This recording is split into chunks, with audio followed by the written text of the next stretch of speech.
Assalamualaikum warahmatullahi wabarakatuh. Selamat pagi anak-anak sekalian kelas 6. Perkenalkan Pak Guru, namanya Syamsul Arifin, yang nanti akan mengajarkan kalian, yang akan belajar bersama kalian Al-Quran hadis sampai seterusnya. Jadi Syamsul sekarang memegang mata pelajaran Al-Quran hadis. Jadi nanti sebelum kita memulai pelajaran, marilah kita berdoa dulu.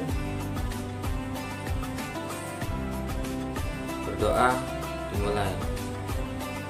Bismillahirrahmanirrahim.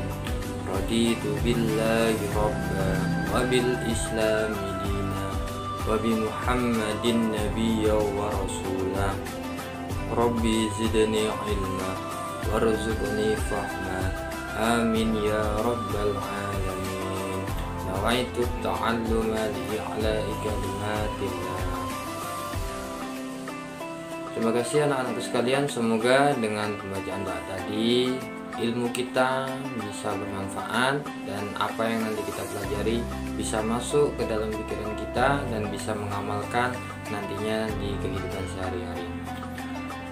Oke anak-anakku sekalian, selanjutnya untuk pelajaran pertama ini Pak Guru akan menerangkan tentang isi kandungan asbabun nuzul surat Al-Alaq. Assalamualaikum warahmatullahi wabarakatuh. Untuk pembelajaran hari ini yaitu kita akan menerangkan tentang surat Al-Alaq. Surat Al-Alaq kelas 6 semester pertama. Nah, di sini surat Al-Alaq itu artinya segumpal darah. Dan surat Al-Alaq ini terdiri atas 9 ayat dan termasuk surat-surat Makkiyah. Dan ayat 1 sampai dengan 5 surat ini adalah ayat-ayat Al-Qur'an yang pertama kali diturunkan. Jadi Makkiyah itu artinya surat yang diturunkan di kota Mekah, yaitu di waktu Nabi Muhammad bertafakkur di Gua Hira. Surat ini dinamai Al-Alaq, artinya segumpal darah. Ini diambil dari perkataan Al-Alaq yang terdapat pada ayat yang kedua. Dari surat tersebut.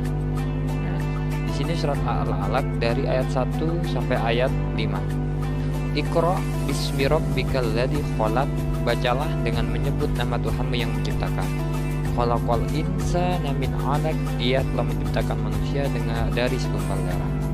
Iqra wa rabbukal akram, bacalah dan Tuhanmu yang maha mulia. Alladzi 'allama bil qalam, yang mengajar manusia dengan pena. 'Allamal insana ma lam ya'lam, Dia mengajarkan manusia yang tidak ketahui.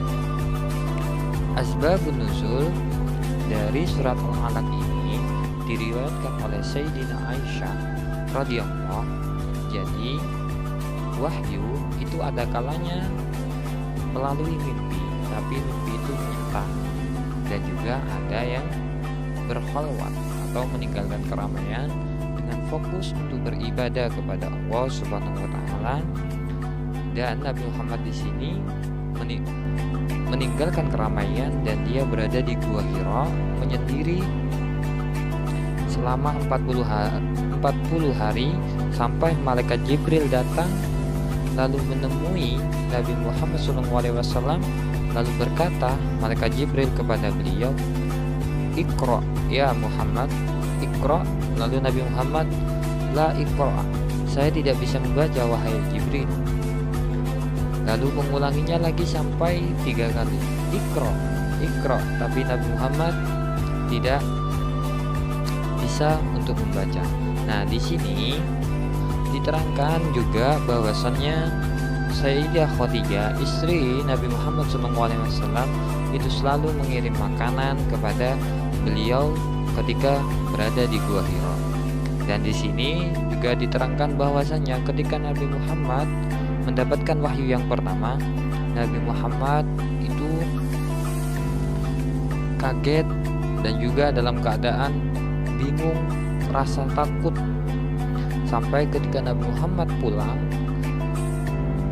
langsung menggigil dan bersembunyi di rumahnya bersama Sayyidah Khadijah. Lalu Sayyidah Khadijah bertanya kepada Nabi Muhammad, kepada suaminya. Lalu Nabi Muhammad menerangkan tentang kejadian-kejadian yang terjadi ketika dia mendapatkan wahyunya. Lalu kejadian tersebut diceritakanlah kepada Sayyidah Khadijah, istrinya. Setelah Sayyidah Khadijah mendengar tentang wahyu yang diberikan oleh Allah Subhanahu wa taala kepada beliau, maka Sayyidah Khadijah bertemu dengan pamannya, yaitu Haraqah, sebuah pendeta. Dan pendeta itu menerangkan tentang kejadian bahwa Nabi Muhammad termasuk nabi dan termasuk nabi yang terakhir. Isi kandungan dari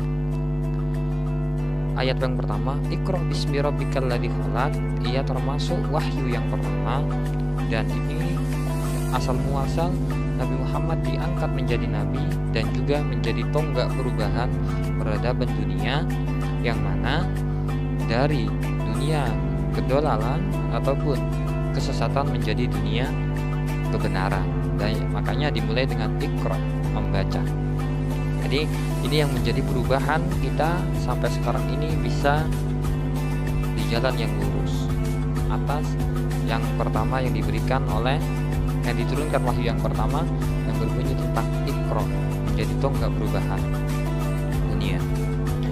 Nah, jadi selanjutnya isi kandungan yang kedua, khalaqal insana min 'alaq.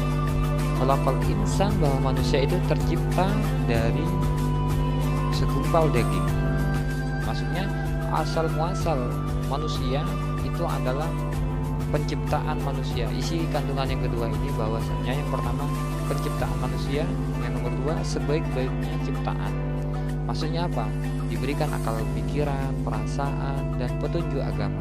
Jadi bisa memilih, tidak seperti ciptaan-ciptaan yang lainnya. Makanya manusia termasuk ciptaan yang paling sempurna. Nah, di sini ada ayat yang menerangkan surat Al-Mu'minun tentang penciptaan seorang manusia yang awalnya diciptakan berasal dari tanah, kemudian kami menjadikan air mani yang disimpan dan ditempatkan di rahim, kemudian air mani itu dijadikan sesuatu yang melekat, lalu sesuatu yang melekat itu dijadikan segumpal daging itu menjadi tulang belulang, dan selanjutnya kami bungkus dengan daging, kemudian kami menjadikannya makhluk yang berbentuk lain. Maha suci Allah, pencipta yang paling. Maksudnya diciptakannya manusia ini termasuk penciptaan yang paling sempurna yang diberikan akal pikiran. Nah, selanjutnya ayat yang ketiga, Iqra wa rabbukal akram. Nah, di sini kita bisa memahami tentang ayat-ayat qauliyah yang menerangkan tentang Al-Quran dan juga kauniyah. Qauliyah itu adalah kejadian yang ada di Al-Quran, sedangkan kauniyah itu adalah yang terjadi di alam. Nah, ayat selanjutnya alladzi 'allama bil qalam, bahwa sesungguhnya kita itu dikasih tahu dalam belajar bil qalam, dengan pena. Kita dituntun dengan pena. Jadi kita bisa mencatat ataupun jadi seseorang itu tergantung catatannya. Makanya ada hadis yang menerangkan bahwasanya buku catatan tersebut. Dan selanjutnya allamal insana ma lam ya'lam, bahwa manusia itu tidak semuanya mengetahui tentang apa yang direncanakan oleh Allah Ta'ala. Jadi manusia tidak mengetahui, hanya Allah yang mengetahui tentang segala sesuatu yang ada di bumi ini. Jadi manusia tidak sepenuhnya mengetahui semua yang berada di alam semesta ini. Allamal insana ma lam ya'lam, tidak mengetahui sesuatu insan manusia. Jadi manusia itu tidak semuanya bisa mengetahui tentang sesuatu tersebut. Nah, di sini sudah cukup menerangkan tentang 5 ayat isi dari surat Al-Alaq tersebut. Nah, jadi kita bisa simpulkan bahwasannya surat Al-Alaq itu adalah termasuk surat yang menerangkan tentang segumpal darah asal muasal manusia dan juga menjadi wahyu yang pertama dan surat Al-Alaq ini diturunkan di kota Mekah. Baik anak-anak, jadi untuk tugas hari ini yaitu kalian membaca surat Al-Alaq ayat 1 sampai 19 sampai 19 dengan tartil sesuai dengan tajwidnya, makhraj dan sifatnya benar. Kalau bisa bacaannya dibenarkan nanti ketika membaca, jangan hanya sekedar membaca, karena dari bacaannya kalian itu akan menjadi nilai harian kalian yang akan membantu nanti ketika kalian sudah ujian nanti tidak mendapatkan nilai yang bagus. Lalu kalian dibuat video dan direkam. Setelah video dan direkam, kalian bisa mengirimnya ke WhatsApp ataupun ke Classroom. Mungkin hanya itu saja yang bisa Pak Guru sampaikan. Sampai ketemu di pembelajaran selanjutnya. Wa akhiran, assalamualaikum warahmatullahi wabarakatuh.